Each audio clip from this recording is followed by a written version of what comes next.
Hello everyone, మరొక వ్లాగ్‌తో అయితే మీ ముందుకొచ్చేసాను. Day 3 final day. యాక్చువల్లీ ఇప్పుడు టిఫిన్ చేసి మేము చార్మినార్‌కి స్టార్ట్ అయిపోతున్నాము. నేనైతే వేడి వేడిగా సాంబార్, ఇడ్లీ తింటున్నాను. అమ్మమ్మ పూరి తింటుంది. పిల్లలిద్దరూ కూడా దోస ఆర్డర్ చేసుకున్నారు. ఇది తినేసేసి చార్మినార్ దగ్గరికైతే వచ్చేసేసాము. చార్మినార్, చార్మినార్‌కొచ్చేసేసాము. ఇంకా మనమైతే యాక్చువల్లీ చార్మినార్ అంటే నైట్ బావుంటుందంటారు. నైట్ టైమ్ చాలా రష్‌గా ఉంటుంది. అమ్మమ్మ చాలా ఇబ్బంది పడుతుందని చెప్పేసి నేను డే టైమ్ ప్లాన్ చేశాను. బట్ డే టైమ్ గూడా కొంచెం రష్‌గానే అనిపిచ్చింది నాకు. చిన్నగా మొత్తం చుట్టూ తిప్పి చూపిచ్చేసాను. అమ్మవారిని, భాగ్యలక్ష్మి అమ్మవారిని ఇది దర్శనం చేసేసుకొని షాపింగ్ మొత్తం చూపిచ్చేసేసాను అమ్మమ్మకి. ఇక్కడ రేట్స్ మనకందరికీ తెలిసినియే. కొన్ని కొన్ని ఫిక్స్డ్ రేట్స్ పెట్టేసేసారు. కొన్ని మాత్రము నార్మల్ రేట్స్ చెప్తారు. బట్ మనం బార్గెయిన్ చేస్తాము. ఇయర్ రింగ్స్ అయితే చాలా బావున్నాయి. బట్ నేను వచ్చినప్పుడల్లా ఇయర్ రింగ్స్ కొంటూనే ఉన్నాను. ఈసారి ఇయర్ రింగ్స్ తీసుకోలేదు. సన్ గ్లాసెస్ అని, పిల్లలకి సంబంధించినవి, హెయిర్ బ్యాండ్స్ అన్నీ కూడా రీజనబుల్ ప్రైజెస్ ఉంటాయి తెలిసిందే. బట్ చెప్పటం మాత్రం వాళ్ళు చాలా చెప్తారు. మనం బార్గెయిన్ చేయాలి.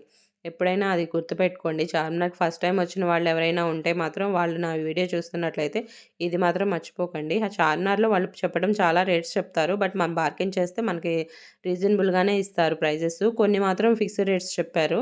రూ. 100 బ్యాంగిల్స్ అని, రూ. 150, 200 అలా చెప్పల్స్ కూడా 200 అని అలా పెట్టేసేసారు. బట్ కొన్ని కొన్ని మాత్రం మనం బార్గెయిన్ చేయడానికి ఉంటుంది. ఇంకా వీడియో అయితే మనం చూసేద్దాం పదండి. బ్యాంగిల్స్ చూద్దాం పదండి ఫస్టు.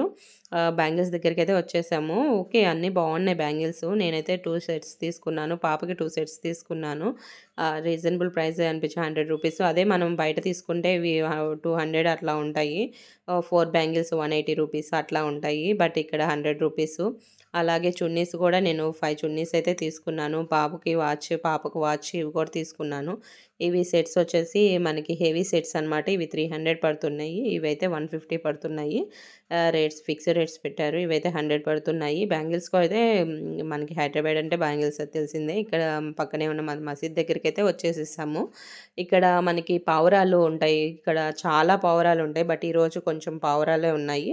పిల్లలు జొన్నలైతే తీసుకున్నారు వాటికి ఆహారం కోసం.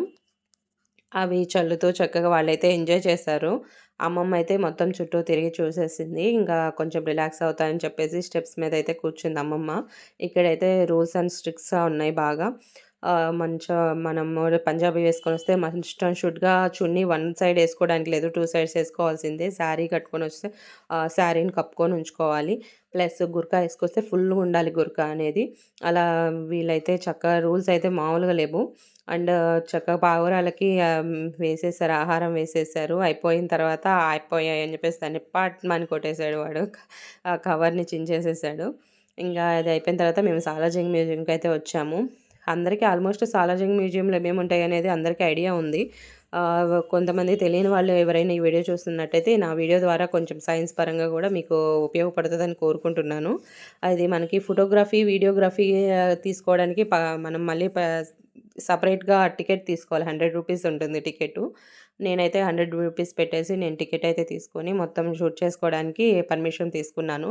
ఇవన్నీ మొత్తం డిస్‌ప్లే చేశారు. వాటికి అది ఏం ఐటెము, అది ఎందుకు యూజ్ చేశారు అది అనేది కూడా మనకి డిస్‌ప్లే చేశారు. ఇవన్నీ రాజుల కాలం నాటి, రాణుల కాలం నాటి సాల్వాసు, అలాగే వాళ్ళ వస్త్రాలు అండ్ వాళ్ళ డ్రెసెస్ కానివ్వండి అన్నీ కూడా డిస్‌ప్లే చేశారిక్కడ. అండ్ ఇవన్నీ కూడా మొత్తము వాళ్ళు యూజ్ చేసినటువంటి శారీసు. ఇవన్నీ గూడా ఆ కాలం లాంటివి దీపాలుగా వాటిగా యూజ్ చేస్తారు గదా! అవి. ఇవి రాజుగారి వస్త్రాలు. ఆ వస్త్రాలే చూడండి. చూడ్డానికైతే ఎంత హెవీగా అనిపిస్తున్నాయో, ఆయన ఎంత హైట్ ఉంటారో రాజులు అంతే కదా! 7 అడుగులు అట్లా ఉంటారు. 6 అడుగులు, 7 అడుగులు ఉంటారు. ఇయన్నీ కూడా దంతాలతో చేసిన ఐటెమ్స్ అనమాట. ప్రతి ఐటెమ్ కూడా అన్నీ దంతాలతో చేసినటువంటివే. అవి డిస్‌ప్లే చేశారిక్కడ చక్కగా గూడా. అన్నీ మనకి యేసుక్రీస్తుకి సంబంధించి, ముస్లిమ్స్‌కి సంబంధించి అండ్ ట్రెడిషనల్ మన హిందూస్‌కి సంబంధించి అన్నీ కూడా డిస్‌ప్లే చేశారిక్కడ. అలాగే పాతకాలపువి అవి స్వామివారివి, అలాగే బుద్ధుడు విగ్రహాలు అలా అన్నీ కూడా అన్నీ డిస్‌ప్లే చేశారు. ఇక్కడ అమ్మవారి విగ్రహాలు, దుర్గామాతవి, అలాగే తాజ్‌మహల్, అలాగే మళ్ళీ మనకి రష్యాలో దొరికేటువంటి అన్ని ఐటెమ్స్ అట్లా ప్రతిదీ డిస్‌ప్లే చేశారు. ఇదొచ్చేసి చెస్ రాజుల కాలం లో ఆడేవాళ్ళు కదా! ఇవన్నీ అవి డిస్‌ప్లే చేశారు. చైర్సు, టీపాయ్‌లు అన్నీ కూడా ఇక్కడ డిస్ప్లే చేశారు. మీకు కనిపిస్తుంది అక్కడ దుర్గామాత, కృష్ణుడు, అలా వినాయకుడు అన్నీ డిస్ప్లే చేశారు. చక్కగా ప్యారిస్‌కి సంబంధించి అన్నీ డిస్ప్లే చేశారు ఇక్కడ. మళ్ళీ మనకి గ్రంథాలు ఎలా ఉండేవి, తాజ్‌మహల్ వాళ్ళు ఎలా స్టోర్ చేసుకునేవి, జ్యువెలరీ బాక్సెస్ ఇలా అన్నీ వాళ్ళు ఆడే పాచికలు అలా అన్నీ డిస్ప్లే చేశారు ఇక్కడ. పాతకాలంలోని విసనకర్ర అవి. అలాగే మనకి ఈ జపాన్‌కి సంబంధించి, చైనాకి సంబంధించి అన్నీ కూడా డిస్ప్లే చేశారు ఇక్కడ.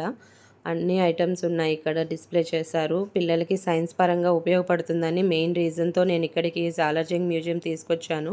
ఇయన్నీ ఏనుగు దంతాలు, అలాగే రాజులు వాడినటువంటి కత్తులు అండ్ మొత్తము అన్నీ చిన్న కత్తి కాడ నుంచి పెద్ద కత్తుల వరకు అన్నీ ఉన్నాయి. ఆ కత్తులు చూస్తుంటే అమ్మో అనిపిస్తుంది. ఆ యుద్ధాలకి యూజ్ చేసేవాళ్ళు అవన్నీ కూడా అసలు చాలా ఉన్నాయి. ఇలా మొత్తం గొడ్డళ్ళు అన్నీ డిస్ప్లే చేశారు. ఇవన్నీ తుపాకీలు, పెద్ద పెద్ద తుపాకీలు అవి చూడడానికే ఎంత పెద్దగా ఉన్నాయి. వాళ్ళు యూజ్ చేసే టైంలో ఎలా యూజ్ చేశారో కానీ అసలు అన్ని తుపాకీలు చిన్న సైజు నుంచి పెద్ద సైజు వరకు తుపాకీలు కూడా అన్నీ డిస్ప్లే చేశారు. మొత్తం తిప్పి చూపించాను. మాకు ఇదంతా తిరగడానికి 2 అవర్స్ పట్టింది. ఇదంతా మనకి రాజుల నాటం వాళ్ళ రాజులు వాడినటువంటి చేతి కర్రలు, అవి సింహ బొమ్మలు అలా అన్నీ కూడా ఉన్నాయి. ఇట్లానే సేనాధిపతులు, బాణాలు, విల్లులు అన్నీ ఉన్నాయి. భల్లాలు, మళ్ళీ ఇది సేనాపతుల వస్త్రాలు, సైనికుల వస్త్రాలు, మళ్ళీ భల్లాలు, ఇవి తుపాకీలైతే మళ్ళీ కత్తులు, మనకి ఇవి స్వాతంత్రం సమయంలో మనకి స్వాతంత్రం వచ్చిన తర్వాత దానికి ముందు ఇలా మొత్తం కూడా డిస్ప్లే చేశారు. అన్నీ ఉన్నాయి. వాటి చరిత్రలు అన్నీ కూడా చక్కగా మనకి అర్థమయ్యేలాగా వాటి గురించి వాళ్ళు డిస్ప్లే చేశారు. ఇక్కడ కూడా మహాభారతం, రామాయణం అలాగే అన్ని మతాల వారి కూడా స్టోరీస్ అనేవి ఒక ఫోటో ఫ్రేమ్‌లో స్టోర్ చేశారు. ఒక ఫోటో వల్ల మనకి ఆ చిన్న మ్యాటర్ వల్ల అది ఏంటనేది మనకు అర్థమయ్యేలా ఉంది. నేనైతే మొత్తం చూపించాను పిల్లలకి. హైదరాబాద్ వస్తే మీరు తప్పకుండా వచ్చి విజిట్ చేయండి. ఇంకా మెట్రోకి అయితే వచ్చేసాము. ఎక్సలేటర్ అమ్మమ్మ చూడండి ఎంత ఈజీగా ఎక్కేసిందో. నేనైతే చాలా భయపడ్డాను. కానీ అమ్మమ్మ చాలా ఈజీగా ఎక్కింది. మా వాడైతే ఇంకా ఈజీగా ఎక్కేసేసి వాడు పైకెళ్ళిపోయాడు. ముందుగానే వెళ్ళిపోయాడు. ఈ వీడియో అయితే నాకు చాలా మెమరీస్ ఇచ్చింది. 3 డేస్ అమ్మమ్మతో స్పెండ్ చేశాను. పిల్లలతో స్పెండ్ చేశాను. చాలా హ్యాపీగా అనిపించింది. ఈ 2 డేస్ వీడియో కూడా చూసి ఆదరించినందుకు ఈ వీడియో కూడా చూసి ఆదరిస్తారని కోరుకుంటున్నాను. ప్లీజ్ సబ్స్క్రైబ్ చేసుకోండి. Thank you. See you again. Bye.